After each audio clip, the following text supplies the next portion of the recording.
All right, so let's talk about the different places you can share your videos. So obviously we talked about embedding it on your website. And again, if you need more information on this, you'll have my email address. You can, if you have questions for me, I'll make myself available to you. You want to share it through your social media platforms. And one thing I'll say about social media platforms, I'll just kind of digress for a second here, is each platform has a different way that you need to communicate. So just because you have one piece of content doesn't mean you just copy and paste in all those different platforms exactly the same way. Because people consume content differently there. Their intentionality is different there. And maybe even how much time they're willing to invest. You might want to just make shorter content. So you want to be thinking about exactly, and the idea with this is just try different things and see what works, right? Include it in your emails. We've talked about that. Text messaging. Speaking to someone, hey, I'll just text you that video right now, sponsor. Take a look at this. What do you think? This is what we're doing. Video background.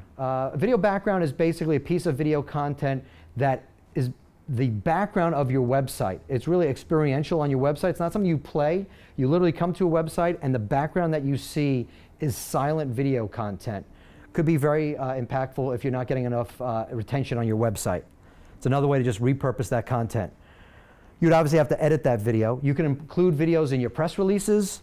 You can show them at events. You're doing an event, maybe to kick off an event, show a little 2-minute teaser or 1-minute teaser about your organization, get people excited and engaged in what you're doing. YouTube ads, Facebook ads, and I'm going to talk about, I'll come back to those in a minute. There's an idea I have for you guys.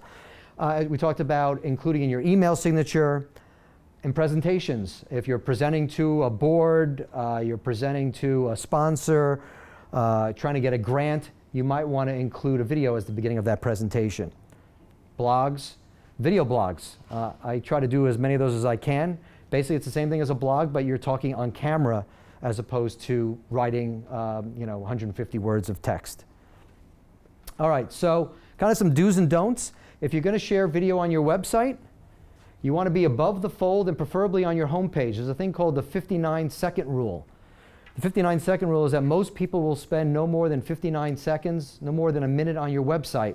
So if you've hid this video deep in your website, at the bottom of an About Us page, they're most likely not going to see that content. You have 59 seconds for someone that's perusing. You want to make sure they see it. This you wouldn't even know was a video. This could be just a photograph. So a better way, this is a little bit more of an extreme. This is the opposite direction. Here, you really can't miss the video. It's above the fold. It's huge. This is what this organization decided to do with their video. So you have to decide which content you're going to share there, but that's a great opportunity. So let's talk about social media. Now, who doesn't remember this? I've been waiting to share this slide with nonprofits. I mean, come on. The Ice Bucket Challenge in 2014. This was phenomenal. I don't know of anything that was more impressive as it relates to nonprofits and fundraising than this one event. Does anyone know anything more impressive than this? Okay. So let me just show you some of the stats on this. They're pretty daunting. So in just a few weeks of them launching the campaign, over $41 million raised. In a few weeks, over 700,000 people donated. Now, just to give you some perspective, the previous year in total, 19 million. Anyone have a guess on how much they raised as a result of this campaign on that annual level in 2014? 100 million, over 100 million. So come up with something great on social media. This could be you. This could be anyone. It was really amazing. So why did this work? Let's look at kind of the fundamentals here. It was unique. It was very different. I hadn't seen something like this before. It was exciting. And the beautiful thing was we all could participate, from little kids to presidents. I mean, everyone was participating in this. And why was that? Because we all have a smartphone and we all have a Facebook account, right? They also did something smart, which was they kind of had a challenge, right? You did it, and then you had to challenge 2 people, and it got very viral in that way. Now, this campaign would not have succeeded if you couldn't shoot video on your smartphone. Just think about it. If it was a photograph, would it have worked? No, not at all.